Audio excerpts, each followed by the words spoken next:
Hello, it is World Wide Web, Wednesday, June 29th, 2022. Steve Sipress here, coming to you from just outside of the hell of a brewing company in Chandler, Arizona, a little southeast of the big city of Phoenix, Arizona. Hell of a brewing company, voted the best new brewery in the valley, or in the East Valley, as it's known here. Just saw it on the wall on the way out. Excellent food, and they brew all their own beer. They got these humongous vats, half the place taken up with these big metal vats of beer. Met the owner, Sean, awesome guy. Food is fantastic. If you're in the area, highly recommend you get out to the hell of a brewing company location. Anyway, about a week ago, something caught my eye that Google apparently has been charging for their G Suite. But there are still some, or maybe there still are, some business owners still grandfathered in. I guess they call it now the G Suite Legacy, that they were in back when it was free, like 10 or 12 years ago, or whatever. And they sent them a message and said, hey, you're going to have to start paying.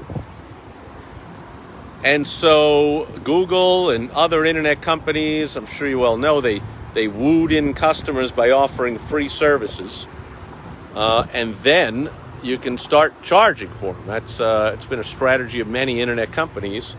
Now a lot of the Google stuff's still free, like the browser and Gmail and this kind of stuff. But the G Suite, apparently they want these business owners. It was an interesting article. They want them to start paying something like $6 a month. Not a big deal, and yet all kinds of them were just griping and angry and upset just for the principle of, hey, what's up with that?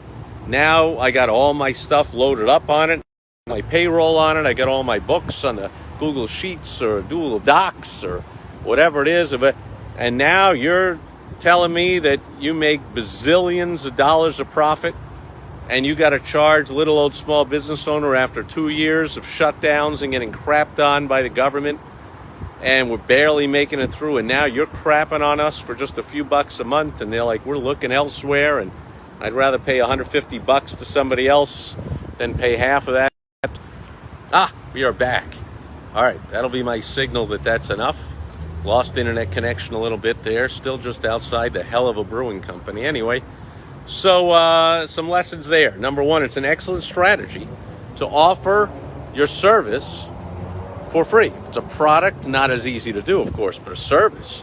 You can say first 30 days free, 60 days, 90 days, give it out free for everybody for years, acquire customers, get happy people, get people using the thing, and then, let them know. But from this article, it just seemed that maybe they just didn't let them know in a nice enough way or something, or maybe it was just kind of just this angry few that made it into this article, that most of the G Suite users were like, whatever, $6, not a big deal. Because technically, of course, it sounds to me like a much smarter business decision than moving somewhere else, even if somewhere else is cheaper. What about all the time and trouble to move all your docs and your payroll or whatever you're doing? So, but anyway, that's the lesson here. Great strategy, if you have a service, to offer it free, to acquire customers.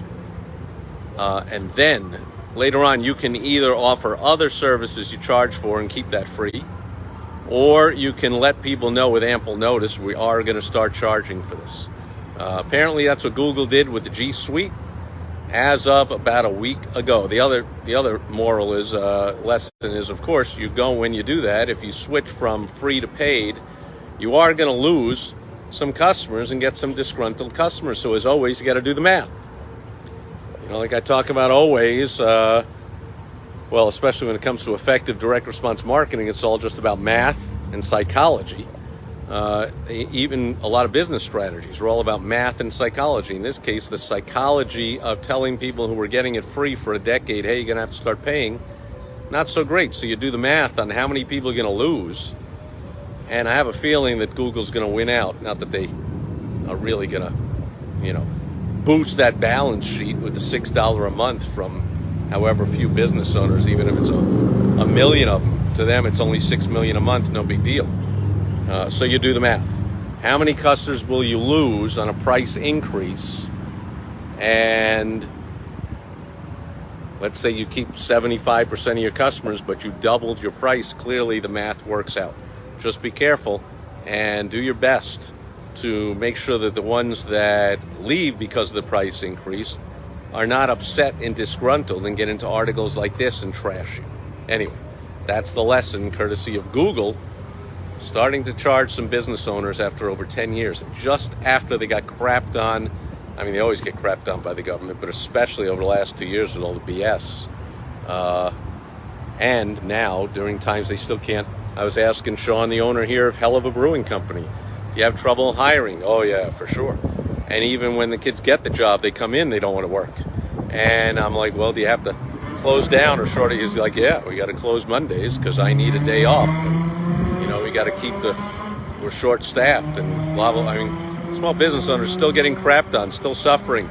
And as prices go up and inflation goes up and people don't want to work, it's tough. And then Google nails business owners with, oh, yeah, and on top of that, now you're going to have to start paying after you've been getting something free for over 10 years. So keep that in mind if you use the strategy of offering your service for free to start, and then you make that move. Do the math. Think about the psychology. If you want some help with either of those or anything at all, go to helpfromsteve.com, and I'll help you to maximize this strategy so you can have more fun and make more money. And that'll do it for World Wide Web Wednesday. I'll catch you